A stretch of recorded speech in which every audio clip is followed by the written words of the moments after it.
Abramos nossas Bíblias na primeira epístola de Pedro. 1 Pedro, capítulo 3. Terminamos hoje essa breve sequência que trata sobre apologética nessa porção da carta de Pedro. Apologética à defesa da fé. 1 Pedro, capítulo 3, a partir do versículo 13 eu farei a leitura, até o final do capítulo, versículo 22. E aqui nós somos lembrados de todas as características dessa apologética. E finalmente, então, terminamos essa sessão. 1 Pedro 3, de 13 a 22, essa é a palavra da salvação. Ora, quem é que vos há de maltratar, se fordes zelosos do que é bom? Mas ainda que venhais a sofrer por causa da justiça, bem-aventurados sois. Não vos amedronteis, portanto, com as suas ameaças, nem fiqueis alarmados. Antes, santificai a Cristo como Senhor em vosso coração, estando sempre preparados para responder a todo aquele que vos pedir razão da esperança que há em vós, fazendo todavia com mansidão e temor, com boa consciência, de modo que naquilo em que falam contra vós outros, fiquem envergonhados os que difamam o vosso bom procedimento em Cristo. Porque, se for da vontade de Deus, é melhor que sofrais por praticar o que é bom, do que praticando o mal. Pois também Cristo morreu uma única vez pelos pecados, o justo pelos injustos, para conduzir-vos a Deus. Morto sim na carne, mas vivificado no Espírito, no qual também foi e pregou os espíritos em prisão, os quais no outro tempo foram desobedientes, quando a longanimidade de Deus aguardava nos dias de Noé, enquanto se preparava a arca, na qual poucos, a saber, 8 pessoas foram salvos, através da água, a qual, figurando o batismo, agora também vos salva, não sendo a remoção da imundícia da carne, mas a indagação de uma boa consciência para com Deus, por meio da ressurreição de Jesus Cristo, o qual, depois de ir para o céu, está à destra de Deus, ficando-lhe subordinados anjos e potestades e poderes. Amém. Amém. Vamos orar. Ó Senhor Deus bendito, te agradecemos pela fé que de uma vez por todas o Senhor concedeu aos santos. E essa mesma fé é o que nos impulsiona a continuar caminhando e perseverando nesse mundo em que, por causa da nossa crença no Senhor, nós sofremos e continuaremos sofrendo até o fim. Mas nesse sofrimento, ó Deus, nós entendemos que há esperança inclusive de salvação para aqueles que causam sofrimento sobre nós. Nos ajuda, ó Deus, a nessa noite fecharmos essa porção das Escrituras para entendermos o pensamento completo na mente de Pedro a respeito do que é defender a fé, mesmo que isso signifique a nossa morte, pois foi assim que o próprio Senhor Jesus Cristo sofreu até a morte e morte de cruz. Mas nós vemos que a sua humilhação não está excluída da sua exaltação. Muito pelo contrário, uma coisa leva a outra, inevitavelmente. E assim nós vemos, Senhor, a nossa vida apologética, passando por sofrimento, mas sendo realmente uma manifestação da Tua graça em nossas vidas, e da vitória final do Cordeiro de Deus, que tira o pecado do mundo. Nessa noite, Senhor, ao entendermos um pouquinho mais a respeito da defesa da fé, nós oramos ao Senhor pedindo que nessa noite corações sejam confrontados que se houver alguém aqui ainda cativo do pecado, que possa ser liberto nessa noite, por meio do poder salvador da tua palavra, usada pelo teu Santo Espírito, para regenerar corações de pedra. Tende misericórdia de nós, fala conosco nesse momento, em nome de Jesus, amém. Amém. Martinho Lutero, num sermão em Torgau, em 1533, afirmou categoricamente que Cristo desceu ao inferno.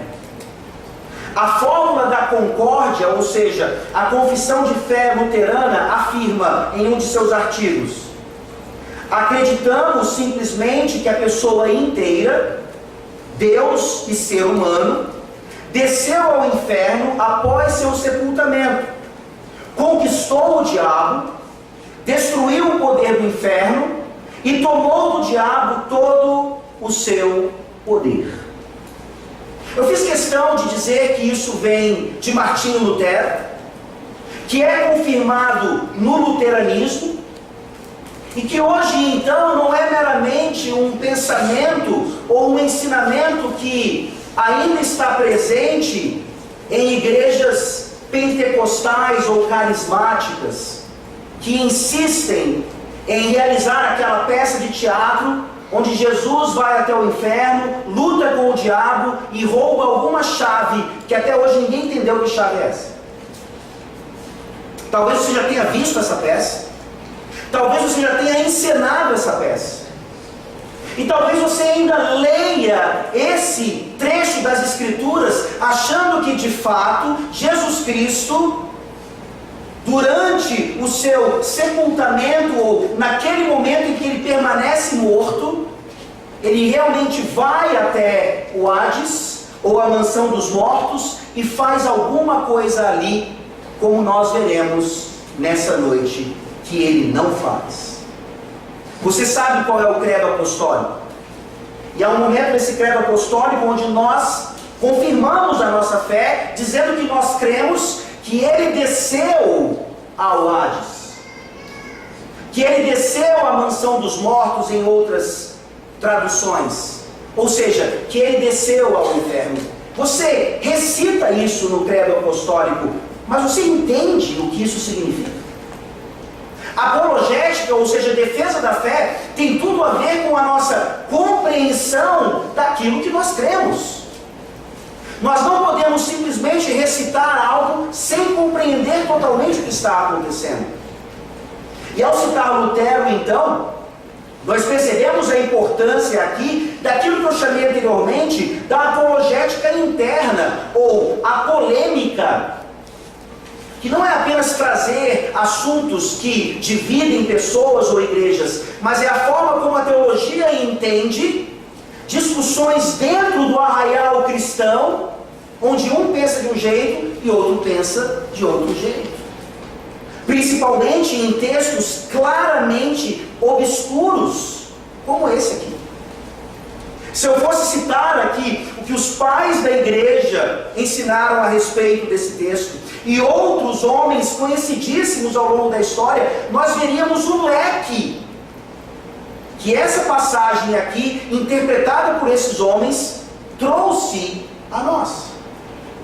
Não é difícil então entender como pessoas ainda conseguem pensar que uma peça teatral que eu mencionei aqui realmente flui de um texto como esse. Mas nós vemos que a nossa fé, que é baseada nas Escrituras, ela é descrita na nossa confissão de fé. Na confissão de fé de Westminster, que na sua pergunta 50 do seu Catecismo Maior, diz assim: em que consistiu a humilhação de Cristo depois da sua morte? A resposta: a humilhação de Cristo depois da sua morte consistiu em ser ele sepultado, em continuar no estado dos mortos e sob o poder da morte até o terceiro dia, o que aliás foi expresso nestas palavras: ele desceu ao inferno. Você sabia que o Catecismo Maior Ele traz para nós então a interpretação dessa parte do credo apostólico. Talvez você nem conheça essa parte do catecismo maior. Já era para conhecer, porque nós aqui passamos já por essa pergunta na nossa escola dominical, quando estamos exaustivamente examinando todas as suas perguntas. Se você é presbiteriano, então você precisa ter uma fé presbiteriana. Não porque ela está em contraste com a luterana, ou com a romana, ou com a anglicana, porque no final das contas, ela expressa a fé bíblica. E aí nós ousamos dizer então, que em alguns aspectos a fé luterana, a fé anglicana e obviamente a romana não expressam a fé bíblica. Apologética envolve tudo isso. É isso que Pedro está mencionando para nós aqui, desde o versículo 13 até o final agora, no versículo 22, e nessa noite nós trataremos exatamente dessa parte final, a partir do versículo 19 até o 22. Na semana passada nós vimos nos versículos 17 e 18 a apologética do sofrimento. A apologética não é meramente, então, um exercício mental cognitivo de argumentação racional, usando a lógica para convencer opositores da verdade. Envolve isso. Mas nós sabemos, então, que ao nos engajarmos nesse tipo de apologética ou defesa da fé, nós inevitavelmente passaremos por sofrimento. E aí talvez nos perguntemos, será que vale a pena? Sim, vale a pena, porque Pedro nos lembrou que o nosso sofrimento, ele se aparenta com o sofrimento de Cristo. Ele sim morrendo injustamente. Ele sim sofrendo sem merecer. Mas o versículo 18 termina, mas vivificado no Espírito. E esse Espírito, com certeza, deveria estar com letra maiúscula. O sofrimento de Jesus Cristo, então, ele termina com a sua exaltação aqui, na lembrança da sua ressurreição. E mais uma vez, Pedro vem usar essa argumentação, agora nos mostrando, então, o resultado da apologética. É isso que nós vemos nos versículos 19 a 22 de 1 Pedro 3. A apologética, ou defesa da fé, sempre traz juízo para aqueles que rejeitam a Cristo e vitória para aqueles que confiam em Cristo. Quem não ajunta, espalha. Não há neutralidade nesse mundo, muito menos dentro do ambiente cristão. Ou você está em Cristo, ou você está fora dele. E mesmo dentro da igreja, nós podemos estar fora de Cristo. É por isso que, dentro dessa temática, Pedro vai nos trazer a ideia do batismo. O que a Bíblia ensina sobre isso, e não meramente o que presbiterianos, luteranos ou romanos pensam acerca desse meio de graça, desse sacramento. Repito, nesses versículos, nós finalizamos a temática da apologética, lembrando que ela sempre traz juízo para aqueles que rejeitam a Cristo e vitória para aqueles que confiam em Cristo. Nós veremos isso em dois pontos bem claros. O primeiro deles é a apologética do juízo.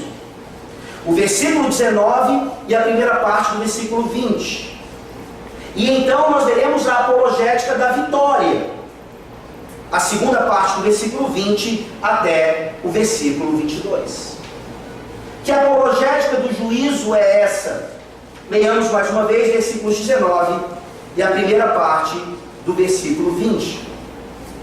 Diz assim o texto: no qual também foi e pregou aos espíritos em prisão, os quais no outro tempo foram desobedientes quando a longanimidade de Deus aguardava nos dias de Noé, enquanto se preparava a arca. Ninguém ninguém aqui deve questionar a obscuridade desse texto. Mas nós já estamos acostumados com a clareza das Escrituras. Essa é uma de suas características principais. A Bíblia não é escrita em enigmas. A Bíblia não é escrita misteriosamente. A Bíblia, em sua grande maioria, nos traz textos claríssimos, que obviamente ainda precisam do Espírito Santo nos iluminando para que nós entendamos. Então, somente olhando para a interpretação desse texto ao longo da história, nós já adentramos nele com um certo receio, é claro. Mas com coragem também e intrepidez para entendermos que aquilo que foi feito ao longo da história cristã nos ajuda então a hoje, nesse dia, compreendermos exatamente o que o texto está dizendo. Textos assim não podem ser simplesmente examinados para que cheguemos a algumas possibilidades de interpretação. Eu insisto que nessa noite, esse texto está nos ensinando aquilo que eu chamei de a apologética do juízo. E para chegarmos então nessa conclusão, nós precisamos primeiro entender o que o texto não está ensinando. Ou seja, o texto não está ensinando que Jesus foi ao inferno e roubou a chave do diabo. Mais uma vez, essa é uma interpretação que não pertence a apenas aquelas igrejas menos maduras, que não são tão preocupadas assim com a doutrina, mas nós vemos uma origem luterana desse tipo de coisa. Há pouco tempo, celebramos 501 anos da Reforma Protestante. 501 anos. Celebramos ali a vida de Lutero e de outros reformadores. Mas esses mesmos homens, então, celebrados e honrados por nós, eles também cometeram esse tipo de coisa. Da onde nós tiramos então a ideia de que Jesus foi lá e de alguma forma guerreou com o diabo, roubando essa tal chave? Certamente não nesse texto aqui, mas a nossa vã imaginação, que insiste em interpretar que pregar a espíritos em prisão significa necessariamente isso. E aí você vê então que Lutero não estava sozinho. E ele baseou, por exemplo, essa interpretação em outros pais da igreja, que disseram, por exemplo, que esse texto afirma que Jesus foi ao inferno e pregou lá um sermão de vitória para anjos caídos e para homens que lá estavam, porque não se arrependeram em vida, espíritos em prisão. Então a imagem é Jesus Cristo. Depois que ele morre e permanece sepultado, ele desce ao inferno e ali prega um sermão simplesmente dizendo: viram o que minha morte conseguiu e agora o que ao terceiro dia eu vou conquistar, pois a morte não pode me deter. Ou seja, um sermão que apresentava a vitória de Cristo e que faria então esses espíritos em prisão tremerem e rangerem os dentes. Claramente, apesar de respeitarmos os pais da igreja, não é isso que o texto está dizendo. E muito menos então, em outras variações disso, Jesus foi ao inferno e pregou um sermão de segunda chance. A Bíblia diz claramente que anjos caídos permanecem assim. Mas talvez seres humanos que tiveram uma vida boa, mas que não se arrependeram em vida e acabaram no inferno, tiveram a oportunidade então de ouvir a Jesus no inferno e ali então passarem do inferno para o céu mediante aquela palavra. O que vocês acham dessa interpretação? Claramente antibíblica. Porque se esse texto pode dar margem a esses tipos de pensamentos, A Escritura, de uma forma completa, ela fecha as portas para todas essas interpretações. E essa é uma regra básica de interpretação bíblica. Um texto mais obscuro, ele deve ser interpretado à luz da clareza do Evangelho nas Sagradas Escrituras. E aqui então o Evangelho vem nos ensinar o que é que esse texto significa, afinal de contas. O que é que significa? O que está dito aqui? Que Jesus Cristo foi e pregou aos espíritos em prisão num determinado tempo, quando a longanimidade de Deus aguardava nos dias de Noé. E aqui você vê a interpretação concreta disso, dizendo: a segunda pessoa da Trindade pregou arrependimento por meio de Noé, manifestando naqueles dias tremenda longanimidade de Deus para com aqueles que precisavam se arrepender. Você se lembra? Gênesis deixa claro para nós que a construção da arca demorou mais ou menos 120 anos. Deus anuncia o dilúvio a Noé, e ele fala que 120 anos depois, então, ele traria o dilúvio. Aquele texto não está dizendo que agora o homem, depois do dilúvio, vive até 120 anos. Mais uma interpretação errada das Escrituras.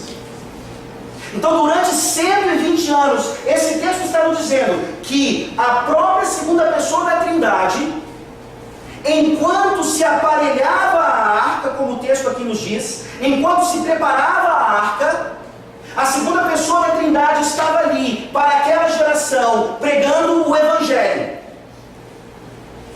anunciando o juízo de Deus vindouro, e que certamente chegaria e destruiria todos aqueles que ainda insistissem em rejeitar a graça de Deus. Apologética do juízo. De onde nós tiramos essa ideia? De dois textos bem claros. Por favor, em 1 Pedro ainda, volte para o capítulo 1.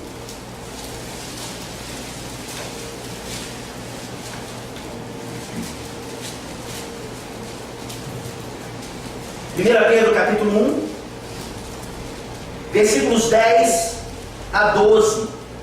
Aqui nós temos uma ideia geral ainda, que nós vamos afunilar já já. 1 Pedro 1, de 10 a 12, dizem assim: foi a respeito desta salvação que os profetas indagaram e inquiriram, os quais profetizaram acerca da graça a vós outros destinada, investigando atentamente qual a ocasião ou quais as circunstâncias oportunas indicadas pelo Espírito de Cristo que neles estava, ao dar de antemão testemunho sobre os sofrimentos referentes a Cristo e sobre as glórias que os seguiriam.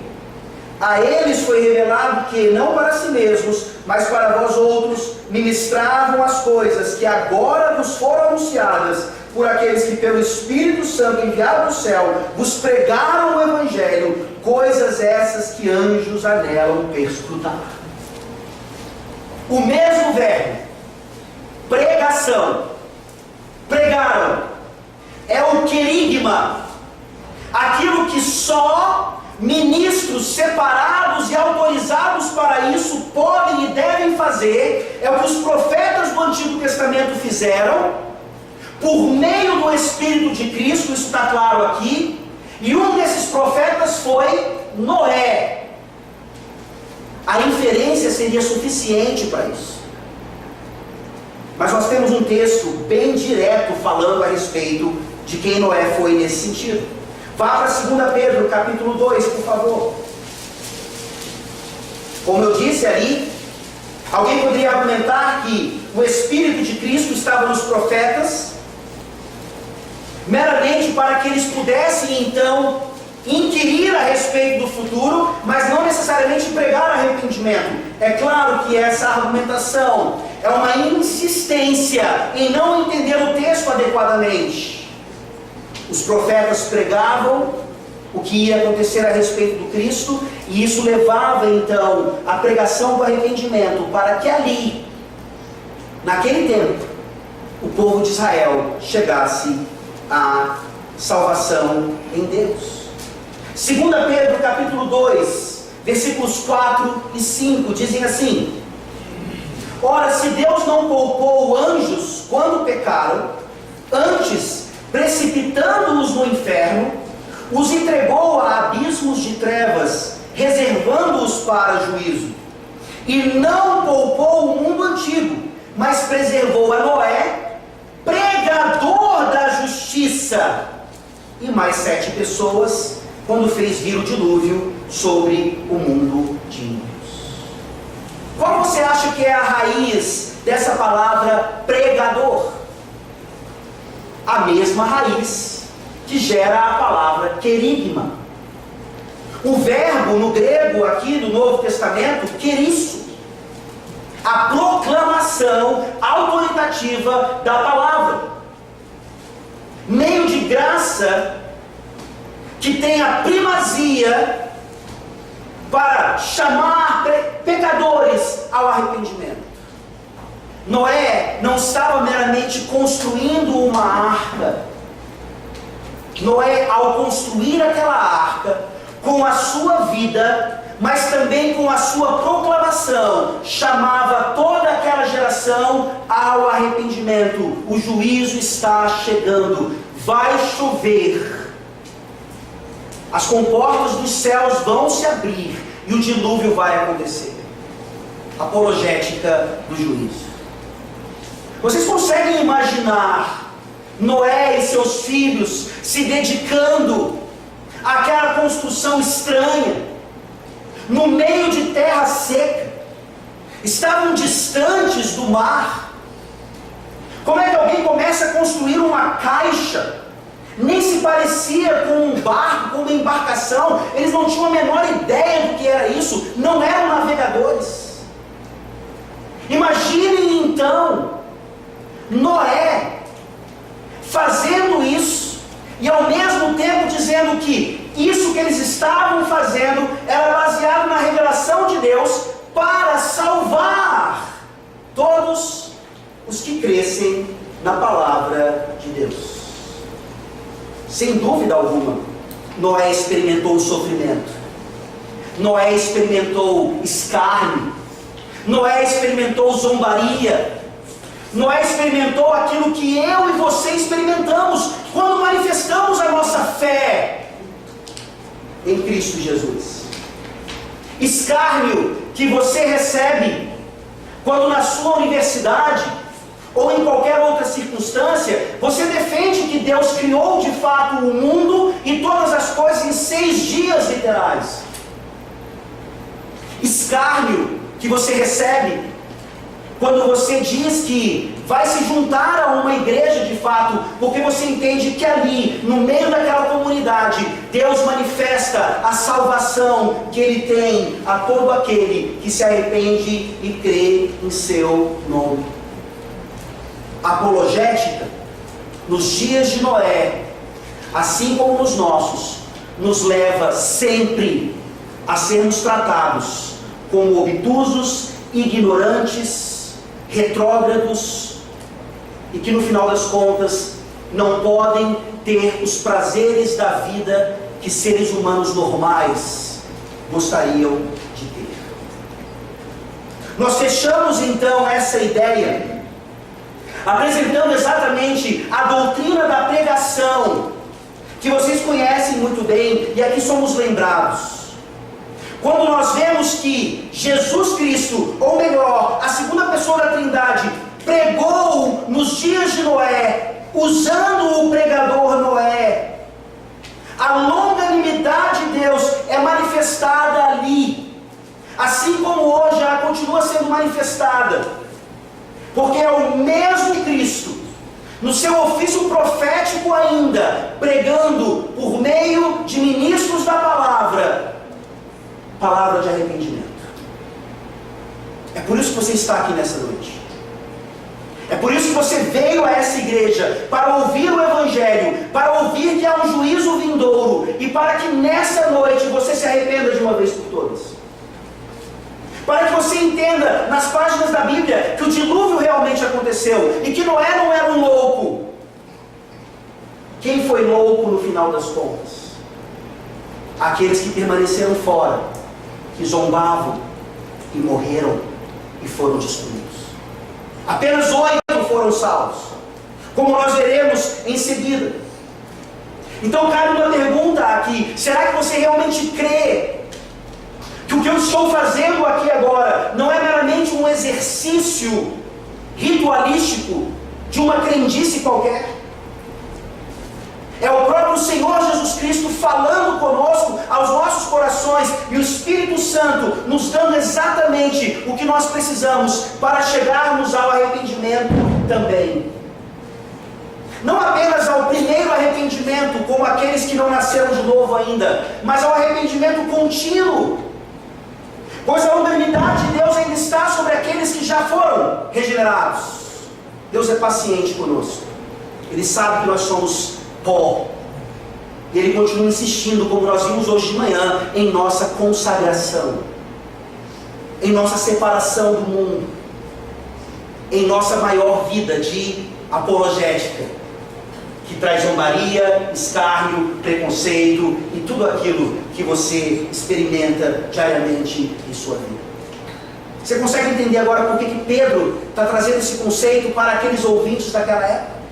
Para aqueles leitores? Eles estavam sofrendo demais. Eles se perguntavam certamente, como eu e você nos perguntamos: será que vale a pena tanto sofrimento? Será que vale a pena buscarmos a salvação daqueles que escarnecem de nós? Sim, vale a pena. Sim, vale a pena, porque ao mesmo tempo que a apologética do juízo nos dá essa segurança de que Deus é justo, e aqueles que não se rendem a Cristo sofrerão as penas devidas. Esse é o senso de justiça correto. Esse é o senso de justiça pleno. É por isso que existe o inferno. Ao mesmo tempo, então, esse mesmo Deus nos oferece a apologética da vitória. Esse é o nosso segundo ponto, que nós começamos a ler aqui na segunda parte do versículo 20 até o versículo 22 agora. A apologética do juízo, ela é complementada com a apologética da vitória, que diz assim: na qual poucos, a saber, 8 pessoas, foram salvos através da água, a qual, figurando o batismo, agora também vos salva, não sendo a remoção da imundícia da carne, mas a indagação de uma boa consciência para com Deus, por meio da ressurreição de Jesus Cristo, o qual, depois de ir para o céu, está à destra de Deus, ficando-lhe subordinados anjos e potestades e poderes. O texto começa nos mostrando, então, que nessa longanimidade de Deus, Noé, o pregador de justiça, anunciou o Evangelho. Muitos, a maioria, não se arrependeu, e 8 então apenas creram e entraram ali naquela arca. Por isso o texto pode dizer: na qual poucos, a saber 8 pessoas, foram salvos através da água. E obviamente a primeira ideia de Pedro aqui, fazendo a analogia, é que essas 8 pessoas foram literalmente salvas. Todos os outros foram afogados, morreram, destruídos. Você consegue ver o juízo de Deus, o tamanho dele? Mas essas 8 pessoas, literalmente salvas. E aqui nós vemos que a analogia, então, ela tem uma limitação. E Pedro sabe disso, nós devemos saber também, para entendermos o que é o batismo. Elas estão salvas fisicamente. A água e a arca proporcionaram isso a eles. Mas nós sabemos que na história da saída de Noé e de seus filhos da arca, Cã pecou gravemente. E Canaã então é amaldiçoado. E nessa linhagem então nós temos a continuação da linhagem de Caim, a linhagem da serpente. Aquela inimizade estabelecida em Gênesis 3,15, ela continuaria. Olha que interessante. Só entram na arca membros da aliança. Só saem da arca membros da aliança. E é dentre esses membros da aliança de onde se continua a linhagem do diabo. Isso nos mostra claramente, então, que enquanto a água pode salvar algumas pessoas de forma literal e física, ela não salva espiritualmente. Isso fica claro aqui para nós. Imediatamente a partir então do final do versículo 20, nós rejeitamos completamente a doutrina do batismo regeneracional, que o catolicismo romano ensina por meio do sacramento do batismo, como nós vimos hoje na escola dominical. Que, pasmem, o luteranismo ensina também. E que hoje, infelizmente, como nós veremos já já, se encontra inclusive dentro do presbiterianismo também, naquilo que é chamado de visão federal ou interpactualismo. A água não salva. O batismo nunca foi e nunca será para a regeneração de alguém. Mas antes de entendermos então o que é que salva de fato, nós sabemos aqui que essa água, ela separa, ela distingue. A analogia aqui é das águas do dilúvio. Elas separaram 8 pessoas daqueles outros que foram destruídos por causa da sua falta de confiança em Deus. Nós temos em outro relato, como temos visto lá no Êxodo, 1 Coríntios 10 nos ensina que pelo Mar Vermelho o povo de Israel foi batizado, e assim nós somos batizados também, separando então o povo de Israel do Egito e nos separando hoje então do mundo. Esse é o batismo cristão. Esse é o batismo das águas. Que apesar então de não salvar, significa algo importantíssimo. Não apenas essa divisão, não apenas essa separação, mas como o próprio versículo 21 diz agora, ela é um antitipo. O versículo 21 diz: a qual, figurando o batismo, literalmente no grego diz, a qual, sendo um antitipo do batismo. Antitipo é algo que na teologia demonstra de forma figurada o que estaria por vir. O tipo é uma coisa, o antitipo é aquilo que ela prefigura. E aqui então é importantíssimo nós percebermos que a água não meramente distingue, mas ela já prefigurava, já era o antitipo de algo que estava por vir.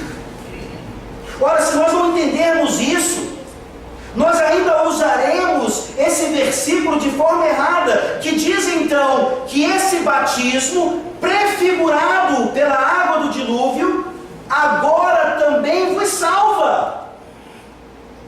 Ora, parece claro aqui o batismo regeneracional. Parece claro aqui que quando uma criança ou um adulto são batizados, algo mágico e determinado acontece ali. Essa é a interpretação do hiperpactualismo, da visão federal.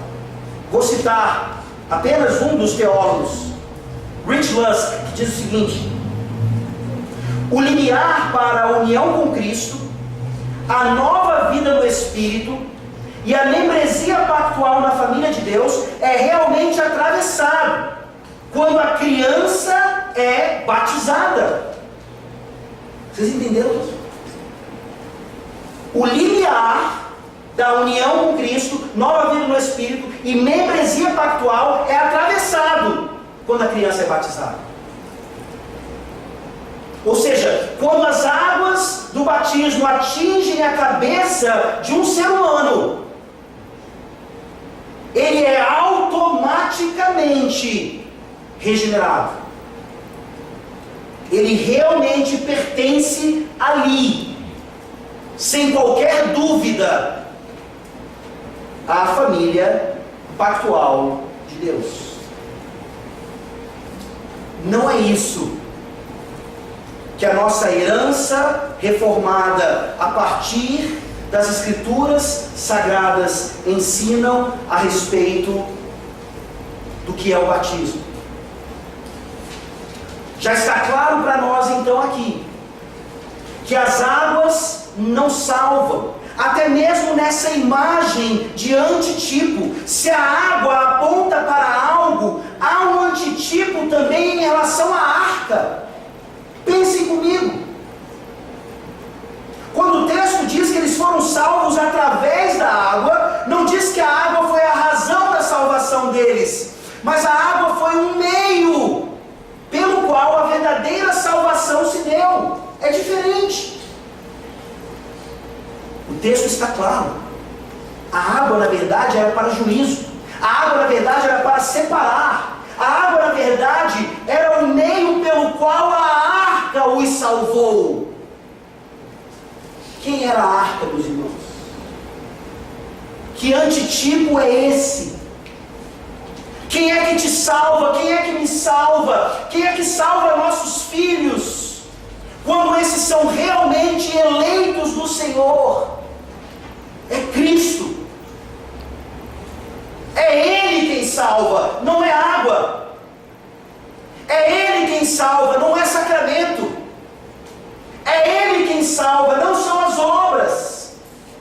E infelizmente então, essa visão federal, mesmo dentro do presbiterianismo, ela tem ensinado isso. Não mais uma justificação pela fé somente, mas uma obediência pactual, uma obediência ao pacto também é uma condição para a minha salvação. Se você quiser estudar mais um pouco sobre isso em português, o pastor Alain René, aqui de São Luís, ele escreveu um livro sobre essa questão e está bem acessível a todos nós. Estude para que você apologeticamente possa defender a ideia bíblica do batismo e talvez até ser convencido do que ele realmente representa. Sabendo então agora que quem salva é Cristo Jesus, nós começamos a entender o que Pedro está dizendo quando diz que o batismo agora vos salva, não sendo a remoção da imundícia da carne. O batismo tem uma relação com a salvação, isso é óbvio. E é por isso que ele não é então a remoção da imundícia da carne. E mais uma vez, quando nós lemos isso aqui, é impossível não olharmos para a associação que Pedro está fazendo com a circuncisão. Nós ouvimos hoje sobre purificação. Nós ouvimos hoje sobre o que é lavar as vestes para se apresentar a Deus. Nós sabemos que a circuncisão também era então algo externo, que representava o que acontecia internamente no coração. É por isso que Deus diversas vezes ainda na antiga aliança diz que eles deveriam circuncidar o coração. Eles estavam meramente purificados externamente. Não eram verdadeiros israelitas. Tinham o sinal da aliança, faziam parte da aliança, mas não eram de Deus. O batismo não é a remoção da imundícia da carne. Assim como a circuncisão nunca salvou alguém, Ismael foi circuncidado e ele está no inferno hoje. O batismo também é uma purificação externa daquilo que acontece no coração. Abra sua Bíblia, por favor, em Tito capítulo 3.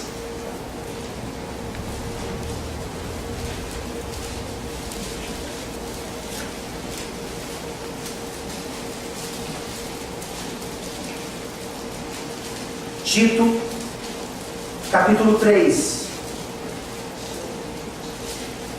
versículo 5. Vamos ler a partir do 4, para nós entendermos aqui claramente o que está acontecendo na cabeça de Pedro e agora na cabeça de Paulo. Tito 3, 4 e 5. Quando, porém, se manifestou a benignidade de Deus, nosso Salvador, e o seu amor para com todos, não por obras de justiça praticadas por nós, mas segundo sua misericórdia, Ele nos salvou mediante o lavar regenerador e renovador do Espírito Santo. Quem é que nos salva? É o Espírito Santo. Que lavar é esse que de fato é regenerador ou regeneracional? É o lavar do Espírito Santo, representado pelas águas do batismo. E assim nós vemos então a importância e a conexão dessa água, não só no dilúvio, mas ainda hoje. Pois a água pode lavar externamente, a água pode purificar externamente, mas ela não desce até o coração.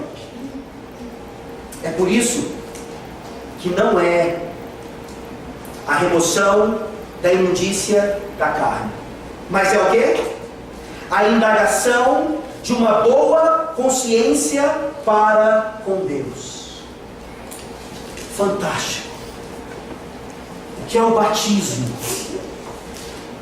Não apenas aquilo que a circuncisão já fazia na antiga aliança, mas ainda mais hoje, com o cumprimento maravilhoso disso na pessoa bendita de Cristo, nós vemos a água do batismo representando a indagação de uma boa consciência para com Deus. Em outras palavras, uma pergunta ou várias delas que revelam o que é a salvação para você.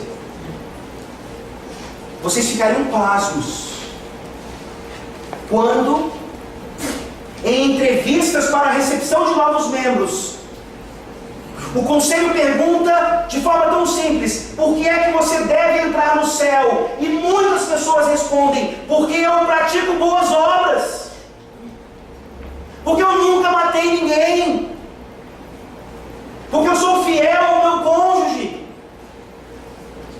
porque eu sou um bom cidadão, eu pago meus impostos, eu não sou corrupto. Qual é a razão para você entrar no céu? Essa é a indagação de uma boa consciência para com Deus. O batismo, então, é derramado sobre a cabeça daqueles que dizem: a única razão para que eu entre no céu é Jesus Cristo e ninguém mais, e nada mais. É justificação por fé somente. É somente a graça de Deus. É o Lutero lutando por isso. E o luteranismo dizendo que as águas do batismo salvam. Que incongruência! É um presbiteriano negando as suas raízes. E obviamente a Bíblia, e dizendo que agora o seu filhinho deve ser batizado e também participar imediatamente da ceia do Senhor. Vocês conseguem perceber mais uma vez a importância da apologética, a importância da defesa da fé? Quão facilmente nós podemos transformar algo tão benéfico como o batismo em algo destruidor. As águas do do dilúvio destruíram os que não se renderam a Cristo. São incontáveis hoje os membros de igrejas batizados que são destruídos, porque ainda pensam que salvação depende de obras, ou de fé, ou de arrependimento, ou de qualquer sacramento. Vocês conseguem perceber que o desafio está em nosso coração primordialmente? Como vai a sua boa consciência para com Deus? Por que é que Noé foi salvo, juntamente com a sua família? Talvez você não saiba ler aquele texto de Gênesis, que diz que Noé achou graça diante do Senhor. E talvez você ainda pense que ele era bonzinho, que ele era um velhinho querido, um bom vovozinho. E por isso então Deus dos altos céus olhou, não viu mais ninguém a não ser aquele bom velhinho. Noé achou graça diante do Senhor, porque Deus depositou sobre ele, apesar dele, a sua graça. Abra sua Bíblia em Hebreus capítulo 11. Está aqui a resposta da indagação de boa consciência para com Deus. Hebreus capítulo 11.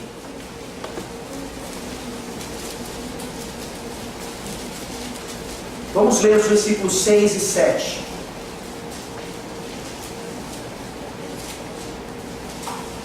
Por que você deve entrar no céu?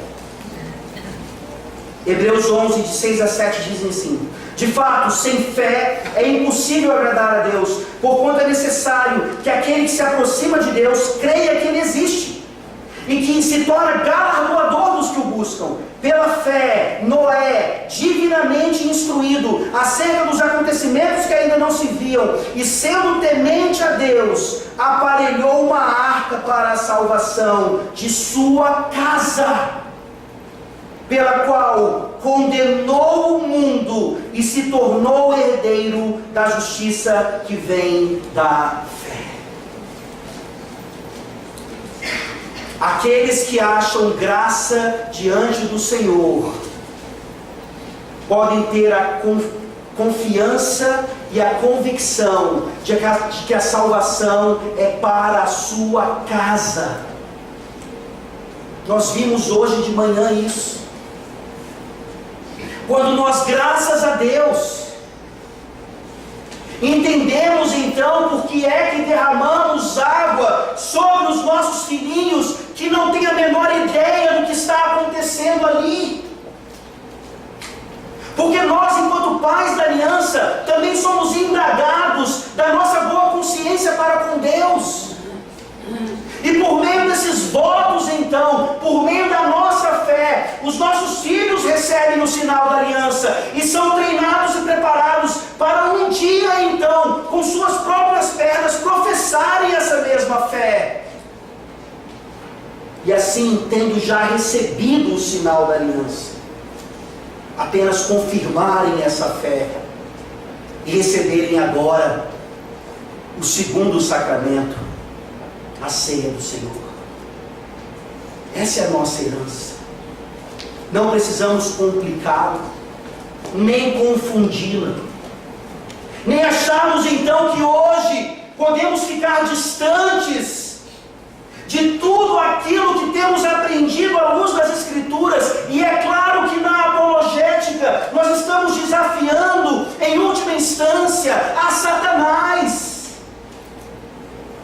É ele quem levanta, mesmo no meio da igreja, os falsos mestres.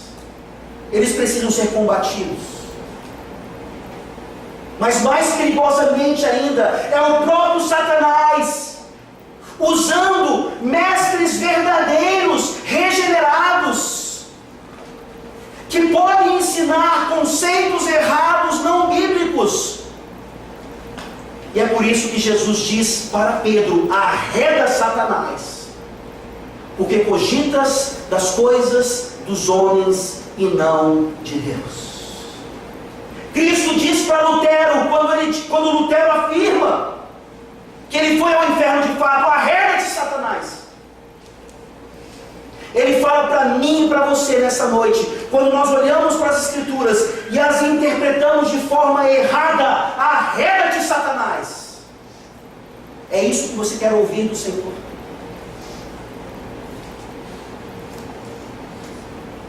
Então, saibamos que tanto a apologética do juízo, que foi o nosso primeiro ponto, e agora essa apologética da vitória, as duas ideias são baseadas na exaltação de Cristo. É isso que nós vemos no finalzinho agora, do versículo 21 e no versículo 22. Vale a pena sofrer, vale a pena defender a fé, vale a pena nos arrependermos de conceitos errados, que porventura Satanás nos venha a ajudar a ter. O final do versículo 21 diz que tudo isso acontece por meio da ressurreição de Jesus Cristo, o qual, depois de ir para o céu, está à destra de Deus, ficando-lhe subordinados anjos e potestades e poderes. Pedro não é repetitivo, ele é didático. E nós precisamos ouvir repetidas vezes, não apenas a respeito da morte de Jesus, mas principalmente a respeito da sua ressurreição. Porque a sua humilhação não é o fim da sua obra. Ele não permanece morto, ele não permanece na sepultura, ele não permanece tendo descido ao inferno, que não é literal, espero que vocês entendam isso agora. No terceiro dia, Pedro está nos dizendo: houve a ressurreição de Jesus Cristo. E depois de 40 dias a mais, explicando aos seus discípulos o que havia acontecido, como ele fez no caminho de Emaús, com aqueles discípulos agora, desesperados pelo que havia acontecido. E ele mostra para eles: sou eu, ressurreto. Ele diz para Tomé: toca aqui, eu tenho carne e osso, sou homem ressurreto, porque eu sou Deus. E Tomé diz: meu Senhor e meu Deus. Isso é apologética. Apologética que vai continuar trazendo perdição àqueles que ouvem o Evangelho e não se rendem a esse Senhor dos senhores e Rei dos reis. Mas se você já foi rendido, então saiba que essa ressurreição e que essa exaltação que acontece depois de 40 dias, ele vai para a destra de Deus, ele sobe e ficam-lhe subordinados anjos e potestades e poderes. É por isso que ele diz para qualquer um que for de encontro à sua palavra: arreda-te, Satanás. Ele não tem poder sobre nós. A apologética sempre, sempre, sempre termina em vitória, mesmo que isso signifique a sua morte, a sua marginalização da sociedade, os seus bens espoliados, entes queridos rejeitando você. Mas nós sabemos que diante de Jesus estão subordinados anjos e potestades e poderes. Para terminar, leiamos mais uma vez Colossenses, capítulo 2, versículos 10 a 15, e mais uma vez, percebam aqui, agora na mente de Paulo, a ligação que ele faz entre a obra de Cristo e o batismo.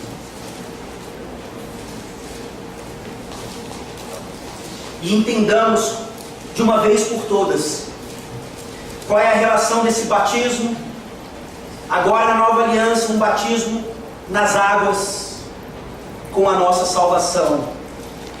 Colossenses 2, de 10 a 15, dizem assim: também nele estáis aperfeiçoados, ele é o cabeça de todo principado e potestade. Nele também fostes circuncidados, não por intermédio de mãos, mas no despojamento do corpo da carne, que é a circuncisão de Cristo, tendo sido sepultados juntamente com ele no batismo, no qual igualmente fostes ressuscitados, mediante a fé no poder de Deus, que o ressuscitou dentre os mortos. E a vós outros, que estáveis mortos pelas vossas transgressões e pela incircuncisão da vossa carne, vos deu vida juntamente com ele, perdoando todos os nossos delitos, tendo cancelado o escrito de dívida que era contra nós e que constava de ordenanças, o qual nos era prejudicial, removeu inteiramente, encravando-o na cruz, e despojando os principados e as potestades, publicamente os expôs ao desprezo, triunfando deles na cruz. O que é que você está esperando para ser batizado? E você que já foi batizado, o que é que você está esperando para sair por aí, anunciando esse evangelho de triunfo? Sabendo que a apologética, a defesa da sua fé, vai trazer juízo para os que rejeitam a Cristo, e vai trazer salvação e vitória para aqueles que confiam em Cristo. O que é que nós estamos esperando? Vamos orar.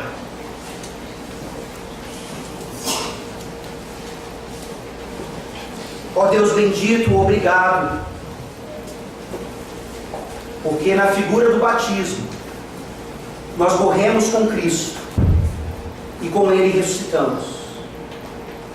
Não precisamos ser imersos em uma piscina para a representação da nossa morte e da nossa ressurreição.